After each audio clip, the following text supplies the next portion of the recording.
Hey folks, welcome to this week's edition of One Inch Radio. I'm James Boydemy. I have new Victor fresh into the second round. Rich Latta, what's going on, man? Oh man, I'm chilling, man. Well, I you peaked the mic. That's you just the first thing you blurted out was it was red as fuck. Distorted as hell. Oh, that boy happy. Go ahead, Rich. yeah, man. I'm chilling. The Indian fever shocked the world last night, and bro, just like I watched the game start to finish. Probably should have been there. Like, because I was thinking about it all day, the day before, and I could have got tickets or whatever. But Catherine ended up having an early dentist appointment. I didn't want to wake her up all late and all that. So I just, I kept it in, right? And I watched this game from start to finish, and it's in Atlanta, dark building, like, the way the lighting is set up, dark court. So it looks funny. Yeah. Like, it's weird when you watch it, but it looks like the people are right on top of everyone. There was a point where Aaliyah Boston and Bree Jones were, they were tussling and getting physical. And, Aaliyah threw her down or whatever. Bree Jones, legendary flopper, by the way. The whole arena stood up. Was the one that went viral? Was that from that game or the game before? That was game 2. Okay. Yeah. Okay. But it seemed like the whole arena stood up and was ready to fight Aaliyah Boston. It was crazy. But and that's where but to get back to the main point, like, Atlanta was the 3 seed going into this, Fever the 6 seed. Obviously no Caitlin Clark, no 5 other motherfuckers on the team as well, like Sophie Cunningham, like Chloe Bibby, Ari McDonald. The hardship players is out for the season and shit. Like they have been decimated by injury in a way that is reserved for the National Football League. Like, you remember when the Chiefs had that one playoff game where they was playing against the Colts and they just had nigga after nigga. Everybody started dropping like flies. Yes, I remember that game. That's the Andrew Luck comeback game. Yes. That's what has happened to the Indiana Fever throughout this year. And I decided, like, there was like a game, I think it was a game Sophie Cunningham got hurt, and it was against Connecticut Sun. You might have heard me talk about it in the show before. I was like, they were 6-26 like the Sun, but the Sun always played the Fever well for whatever reason.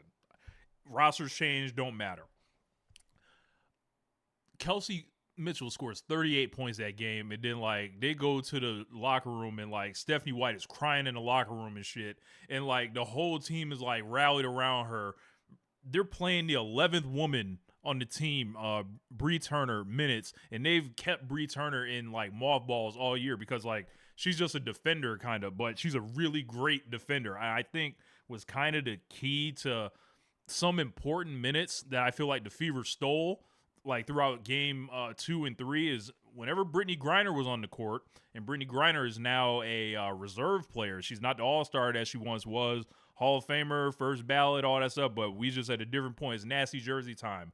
The person that Stephanie White decided to deploy on her was Bree Turner. And who was Bree Turner? Bree Turner used to be her backup. She knows all her moves, James. And she's like, she's neutralizing her during these times where they're like, oh, you're a reserve.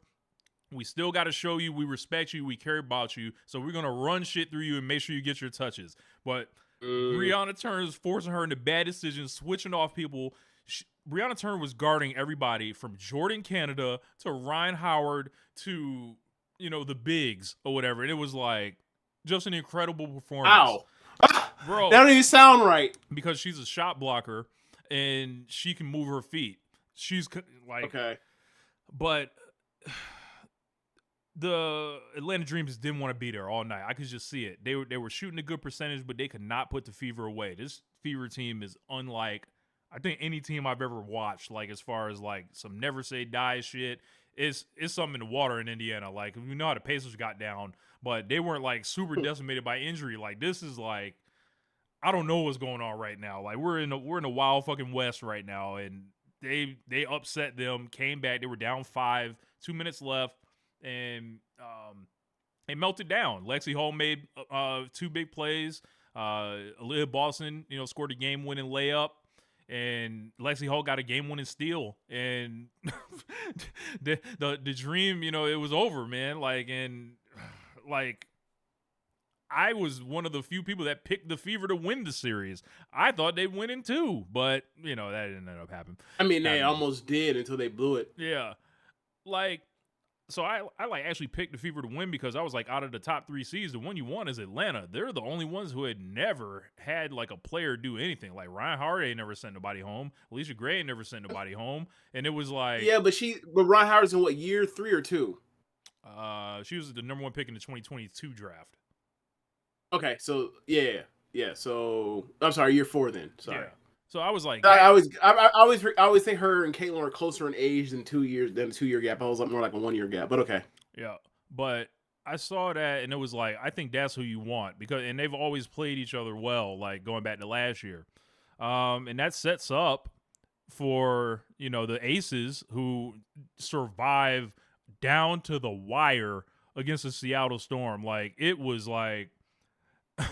I was watching, so like how it went was I was recording my post-game video and I pulled up the Aces game and I was on YouTube live with a bunch of folks that make like Indiana Fever videos and shit. So I pull up the Aces and Storm game like in a third quarter or whatever. So I'm just watching. I'm like, yeah, this is they're hanging around. This is close or whatever. And I was like, man, Seattle just seems to be overachieving. And then I noticed that they have Malunga guarding Asia Wilson.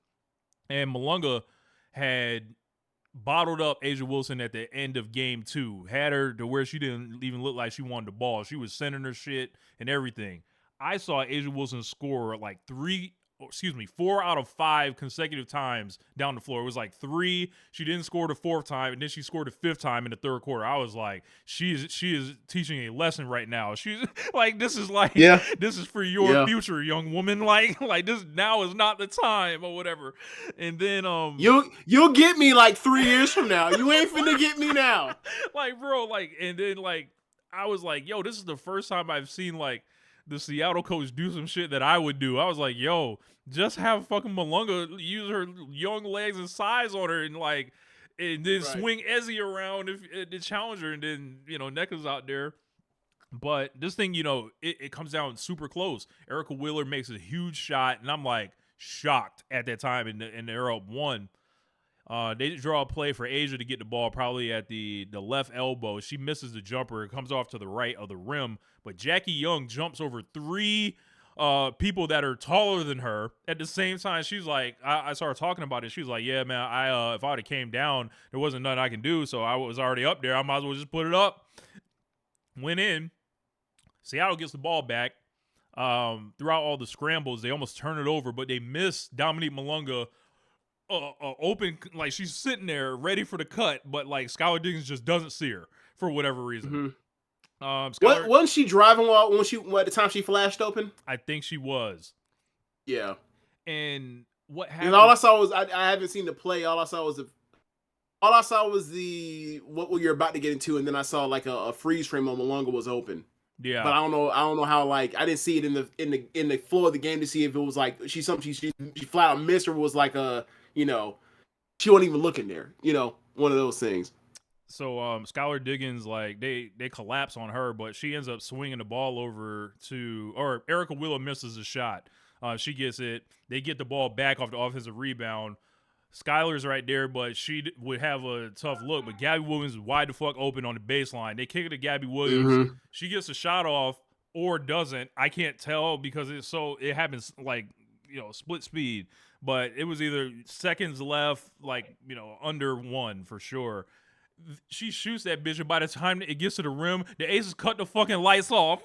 Like the building cut the fucking lights off. You couldn't tell whether it went in or not, but it missed or whatever. Yeah, but I saw people were like, people were like, there's some great conspiracy. It's like, they have replay. Just replay the shit. If it went in, and it'll restart. It'll set the game clock back. People were like, that's some shit that works in the '60s, not now. What the fuck are y'all talking about, man? And like, I was like, hold on, bro. They making sure I can't nobody see this shit. I was fucking screaming. So like, I'm updating JML in the group chat. I was like, yo, it looked like Ace was about to choke. Like it was like, because You messaged me. You were like, "Yeah, they about to lose," and all of a sudden I looked. I was like, "They won." And I looked. I was like, "I see you ain't know. I see you ain't telling me about what Asia was doing." Yo, I I'll had to get to catch up. that. All So right, go ahead. like, I as soon as you messaged that, they were like, they flashed her graphic on the screen because like I Uh, came in late to the game and I was just okay. watching it or whatever. So they flashed a I didn't graphic know on the that. I screen. figured you was watching the whole thing. Yeah, they flashed a graphic on the screen. They're like, yeah, 38 points for Asia Wilson. This ties her career high. And I think it was like she's either tied or set some record with most games with 20 paint points. Or it was like her and Sylvia Mm, Fowles or something like that. damn. So um If I was Seattle's just went into the Hall of Fame. yeah. So Seattle's walking off. They're kind of like, damn. And then they were like, Asia, they were like, what's going through your mind right now? And she's like, if I say what I want to say, I can't say it on national television. I get in trouble or whatever. And then she was like, well, you'll be playing the Fever next. And then she had this like look on her face, like she didn't expect to hear that. She was like, yeah, I didn't know we were gonna be playing them because I didn't see what happened or whatever. Mm, So it's Aces versus Fever, and apparently there's a lot of other matchups. There's a lot of interesting storylines here. Once get past the Caitlin Clark's not playing, apparently yeah. Odyssey Sims and Dana Evans are mortal enemies or whatever. Mm, You okay. have Nalissa Smith going back against her old Oh team yeah. with Oh the yeah. Fever. You have some shit might go down. Asia Wilson coming into Indiana. You have Aaliyah Boston versus Asia Wilson. James, who's Dawn Yep. Staley rooting for? Who is You know Gamecock who Nation she. rooting for? You know who they rooting for. Is nasty too. You know who they're rooting for. It ain't Aaliyah Boston, unfortunately. Yeah, They hope she does well, but they don't hope that she wins. yeah. So like this is going to be like there's a lot of this, and then there's Kelsey Mitchell versus Jackie Young. So like I'm looking at this, James, and I know what the Aces' path to victory is. Loppington. Is Asia Wilson scoring 40 a game, probably, right? Because we know Yeah. who's going to be on Kelsey Mitchell duty. It's going to be Jackie Young. And that's Yep. unfortunately probably going to zap her on offense. And then I think you take your chances. Like, I like the Fever's chances here. Am I bugging by saying this? Because I feel like the Fever have so much you can't plan for. Yes, and also like you can't even look at their like in season matchup for what it was, right? Like because it don't even the team's so different for the Fever. It don't even matter. And it also, like a lot of substitution patterns have changed for the Aces. It changed, kind Should of we spurred talk on about their that? turnaround. I was like, we should definitely get into that. So the Aces have won like I want to say like 18 of the last 19 games at this point or something like that. It's something like that, or 17 or last 18, something like that. Yeah. And the Yeah. reason that ended up happening was one, the trade for Nalissa Smith. Ever since Nalissa Smith came over, 23-6 record, and this allowed Asia to not have to feel like she had to do everything on defense. So Yeah. Nalissa Smith is actually a good defender, and playing Yep. next to Asia Wilson, it's like okay, it's almost like how they would put someone next to AD, and it would Yep. be That's like exactly what I was thinking of. and Exactly what I it was thinking frees of. him Yep. up to feel a little bit more comfortable. So like Nalissa Smith they Yeah. can swap between 4 and 5 between them or whatever. And then Jewel Lloyd has been regulated, to the bench. So Yeah. They dropped her in the rotation. Yeah. yeah. So She's still in the rotation, but she's not nearly as prominent. and they started playing the chick with the short hair, Kristen Bell, and then Chelsea Gray and Jackie Young. And Jackie Young's been out of this world apparently. So I don't really know so much about Chelsea Gray, how she's doing, but Jackie Young has been I mean, great. she's been fine. Like she's been kind of what she's been the last 2 years. So But the main thing was just like you don't feel like you got to work Jewel Lloyd into the shit. right. That's the real main thing is like it's just that was such a bad trade. I understand in the W, if someone's a happy, let them go, but it's like you traded your second best player for somebody that like is now coming you have to put off the bench. You have to give them less minutes. Terrible Yeah. trade. But no one makes but in the W, no one makes these like kind of Like if that trade happened in the NBA, I called it off the rip. in the M, oh we did, but Yeah. we're not. I'm talking about I'm talking about like where's L Duncan Right. and like Cheney being like, what the fuck were y'all thinking? Like But it doesn't they work that can't way do that apparently. So because it's not we don't hold them to the same standard. We don't hold these organizations to the same standards for retaining and acquiring talent the same that we do in the NBA. That would be like no, we'd be breaking our foot off in Vegas' ass for this. Yeah. And like all they did was make Asia Wilson's job harder. All they did was make Becky Hammond's job harder. And I saw people Yep. upset. Like once I don't know if and speaking of Becky Hammond, think all the jokes they've been making about Becky Hammond this year. Yeah, I mean all the jokes she been about her appearance, about like she it is like it's a lot of stress coming from this year, a lot of stress undue. And I saw a lot of Aces fans going at Kelsey Plum when the Spurs didn't end up making the playoffs and shit. And like they were like basically saying you wanted to leave and all that. I'm like, she's still balled the fuck out. She might make like the second team all WNBA still. Exactly. Like there are people ballots that are coming out that are got votes, and Kelsey Plum's on that shit. So it's like you don't get better by losing. She's one of the best. She's going to be on the Olympic team in 4 years again. Like, barring some type of injury. Like, what are we talking about? Joel Lloyd will be done in the W. Like, most likely. I'm sure if Kelsey Plum was still on the Aces, I would probably feel differently about this team against the Fever. But I mean, think about last year. Even with Chelsea Gray coming back, like they were putting belt to the Fever's ass every time they played. And it was not like that this year. Yeah, obviously different team, but still, it's like that matchup. They were Liberty. I'm sorry, no, actually the team that used to beat the other than like the Sun, outside of Connecticut Sun, only the Aces whooped the Fever's ass in that kind of way on a consistent basis last year, from what I remember. So yeah, it's totally different teams. So who knows? And like the teams have changed so much as far as their identities and injuries for the Fever. So like honestly, anything can happen. Like I kind of honestly feel like like it's really for the Lynx to win. Like the Lynx have to blow it if they don't win. Yeah, the Lynx, and they got a tough challenge too from the Valkyries. The game 2 and the Valkyries is probably like one of the best WNBA games I ever watched. That ended up being 76-75 for the Lynx. They won. They were down by 17 points. Made a comeback, walked them down, and the crazy shit was like the sound for the broadcast went out, so all you heard was just the crowd or whatever, no commentary. And while you're watching this, and this shit is amazing, bro. It was like, it was like pump this shit into my veins, basketball essentially. Courtney Williams makes like just a bunch of insane plays, huge shot at the end.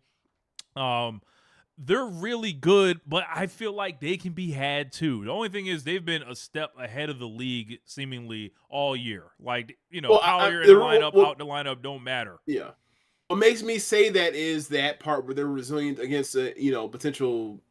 They're somewhat resilient against a potential Collier injury, and also is like I'm watching this game 3 right now between between. No, I'm sorry, this game 2. Sorry, teams. This game 2. Them but teams like ended up in that 4 or 5 slot for a reason, because like the Liberty are not the Liberty of last year. Bro, Liberty right now, like when Alyssa Thomas on the floor, like they're getting their ass kicked. Like there's only a game when Alyssa Thomas sits right now. Like it's some real like Jokic type of mastery of the offense running through her right now going on. Less flopping, but still same thing. Yeah, so I guess I'll keep y'all updated during this game. Like right now, Phoenix are up 7 right now with 10 minutes left in the second quarter. Yeah, they just got to run out. They're about to go up 9. Yep, up 9 now. So when it comes to Fever and Aces, I feel like I want to pick the Fever in 4. Like it's gonna be a 5-game series. Right. Me, I don't pick shit to go the distance or whatever for a road team. If I think the road team is gonna win, I think they're gonna win that bitch at home. But I just feel like they can get a split in Las Vegas, and then Indiana's just gonna be a tough place to win. Like it just is.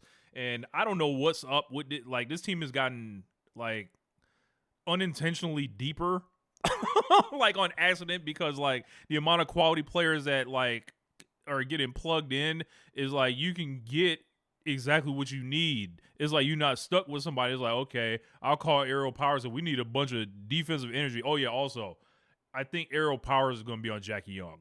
That's going to, and she's bigger than Jackie Young, and she's got Okay. the arms like Jackie Young too. So it's like, She the gun show. she's the gun show for real, and she's like got the like the Black Air Force energy. That's what the Fever's playing with right now. And Caitlin's showing up with the Black Air Forces. There's an iconic photo already out there of them holding the forces up. That shit there. Yeah, I seen that.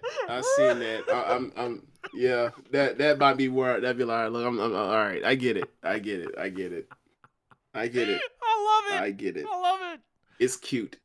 But man, I don't like. Is it a lot to ask Asia Wilson to defend Aaliyah Boston like, the whole time essentially? Because I think Turner's going to get a lot of work on Wilson. I mean, you have to tell me, but we'll see. I'm definitely gonna. When is game one? Is it Sunday? Sunday. Okay. Game one Sunday. This is what time? 3:00. 3:00. Okay, so the 1:00 games this week is like pathetic. Like there's not even like a good 4:00 game this week. Damn. Like so, I think the best game is like I think it's Baltimore in Detroit on Monday, which is like why the hell would they get a Sunday night football quality game on a Monday night football? But okay, I guess we're doing it like it used to be 25 years ago. But yeah, so I'll be checking out the WNBA. Like I don't know what my plans are for like how I'm gonna watch the 2 pay-per-views. Same, like because I'm married. I don't. So I yeah, and like Kane has a little league game in South St. Peter Lakewood. So like it's hard to block off 2 days. Like, hey, I'm doing something Saturday and Sunday. Yeah, I didn't even think about that, but yeah, that's hard for you. It's not as hard for me, but still, like I still try to figure this out because like I got to Caden has to be South St. Peter 2:30 or whatever else. I got to figure out how that works around like Florida State game at 3:30. They're playing Kent State. They're going to beat the hell out of them. Shit. Like even for like a former 1AA, like whatever the division now that used to be 1AA, like they're the worst team in 1AA possibly. They are a 0-star school in college football 26. Like bro, like Florida State should honestly like be able to put 40 on them and have like the backups in but before halftime. They're one at and Florida State put 77 on a team way better than them 2 weeks ago. But yeah, like I still want to try to watch. That's not the game I'm really concerned about. Like I want to see the Nebraska Michigan game, and then there's also like Miami Florida.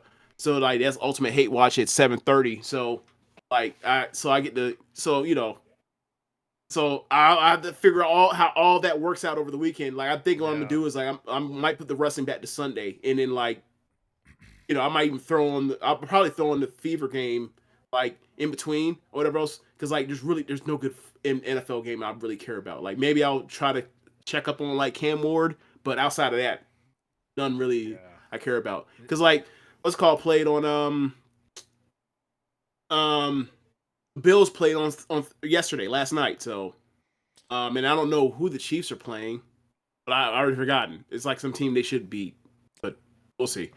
Fever and ACES is potentially going to be the nastiest series that is possible. I think it's gonna as far as online. Oh yeah, it's gonna be disgusting online, bro. I mean, it'd be nastier if Kate was playing. I imagine. Yeah, it'll be nastier if she was playing for sure. But if she's not playing, like we already know the script. It's like, or let me phrase that: if Sophie and Caitlin were playing, it'd be nastier. I mean, maybe, but it's I have started checking on the threads or whatever. The Threads app. That's where they be talking about the WNBA, right? And they don't like the Fever over there. So I've been I bet they don't like the Fever on Blue Sky either. So I was like, yeah, we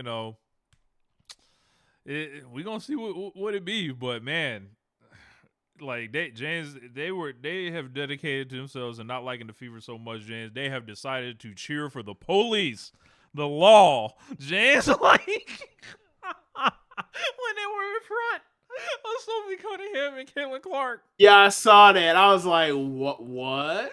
Like they was just Like like they need to get them off the court for what? I was like, bro, like they were like I want to say There Odyssey is no way that there were any other two players y'all would not feel that y'all would feel this way.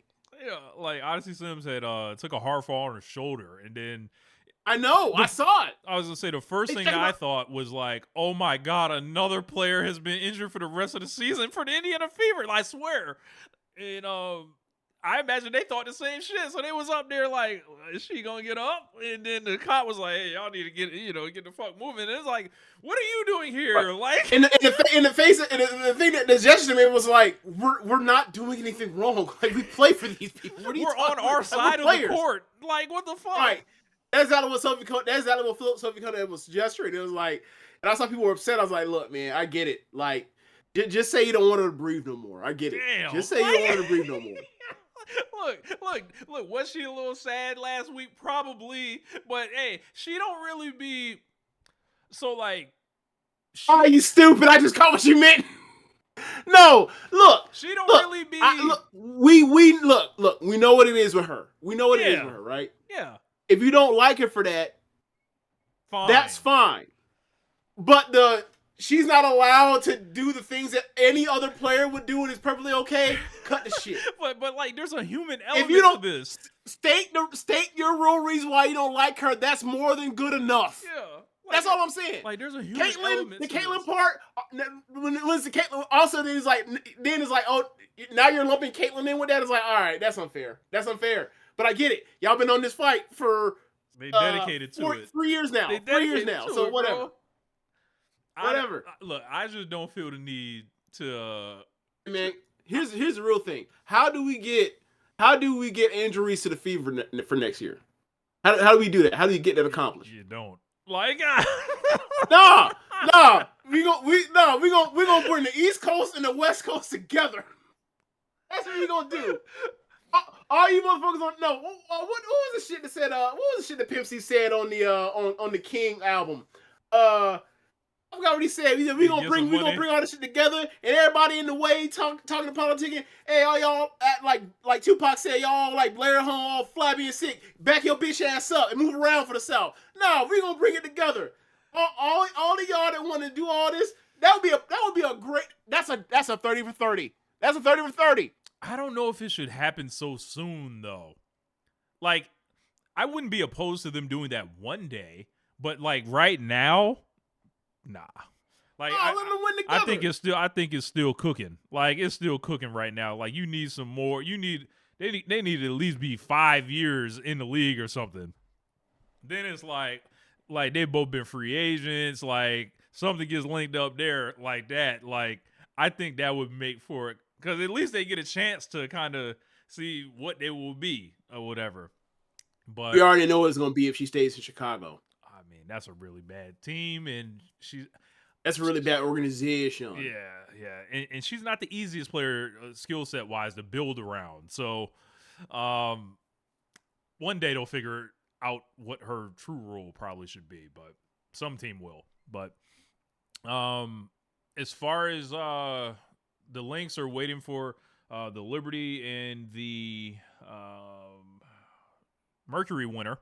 It feels like I said, the Liberty were not like they were falling apart. Like when they signed Emma Meesseman, they threw all their shit off. They dealt with John Quill Jones out the lineup, Stewie on the lineup. They don't have an MVP candidate. I don't think they're going to have a first teamer. They might not get a second teamer. As far as like the Liberty all NBA stuff, like they might get Sabrina, maybe. Stewart missed a bunch of games too. I know she missed a bunch of games, but how many? Is it like? Hold on. Is there a W rule like how the NBA rule has 60 something? You can't make any of the. That I don't believe so. Okay. A lot of that stuff is informal too. It's like, well, I feel like they missed too many games, so Oh yeah, that's true. That happened. Didn't that happen with Caitlyn last year, or didn't they try to do that with Caitlyn last year? No, like when Caitlyn missed like up to 5 games at the beginning of this year, they were like, nobody that's ever missed 5 games can be the MVP. And then someone was like, that's not true. Jonquil Jones missed 5 games in 2021, and there were less games then. So like people were like, that's bullshit. So it's like just more lies, you know. Well, it kept playing out, and then it came out to not matter. So Yeah. Yeah, so we'll see what happens, but man, the WNBA playoffs are very exciting and heating up, and like that Fever win was just like one of the best, like most rewarding wins I think, following a team I think I've ever had, because I've watched the behind the scenes videos, I watched the press conferences and see like what they're allowed. There's been so much pressure and scrutiny with the Caitlin Clark injuries and stuff like that, and for her, self, like, she has not turned into a locker room cancer. She's like flown to every arena, supported all her teammates. And it's like it's like she's more mature than Kyrie Irving. it's like that's exactly what I thought of. Like she's not sulking or whatever. I was like, honestly, she's like Tim Duncan. Like it sounds like the way like people like around the team like fuck with her. Like I don't know, man. Like people gonna have to like get their information from somewhere else because the shit they making up themselves is inac, as I like to say. Inac. You gotta remember, like, the league isn't covered as much, so people make up their own shit, and also the stuff's online. So like, how much of this stuff is real world where people don't even care compared to online? Like that's where a lot of this stuff ends up happening, right? So, I remember, what was it? It might have been something maybe like 4 or 5 years before the pandemic, I want to say, where they interviewed Adam Silver, and I mean, we could talk about Adam Silver if you want to, some more after this, but I remember one time they asked him about like the players, and he said, the more and more I talk to these players, like it seems like they're just generally unhappy, and like I think he kind of, I don't know if he exactly pointed out, but like one of the things he mentioned was social media. It's like, yeah, like dopamine rush you get from checking all that shit, you're overstimulated, and then like the negativity feeds in, and it's not the real world. Like it's real. People are saying this stuff and typing it out and posting it, but like that's not how most people feel. It's a fringe opinion, one way, positive or good, or positive or negative. So yeah, like with the W, like there's even less coverage of it as far as like the data. Oh my god, uh, Brianna and Alyssa Thomas got tangled up, like their legs got tangled up. So I wonder if someone got hurt, but they seem okay. But yeah, the her social shit is just as like, I feel like it's even worse in the W because I feel like there are a lot of people that are or less used to the bullshit that comes from men's sports. Right, so you see some of the stuff that happens as far as like, I can't believe they're doing this. It's like, nah, that's something you normally see in the toxicity of the male sports ecosystem, and like, it's interesting to see all these things as they come, like how they pop up in different ways. That's all for me. Just find it all interesting as it's happening because like or I'm saying promotion. This basketball league keeps like getting more popular every single year, and like with that is going to come more of the bullshit, right? So it's like, I wonder how the players internalize all this stuff. How do they take inventory of how things are changing, and even when they try to reject it, how like even while you're rejecting, you still kind of can't, because this shit is placed upon you. Like nobody wants this; it just happens. Yeah.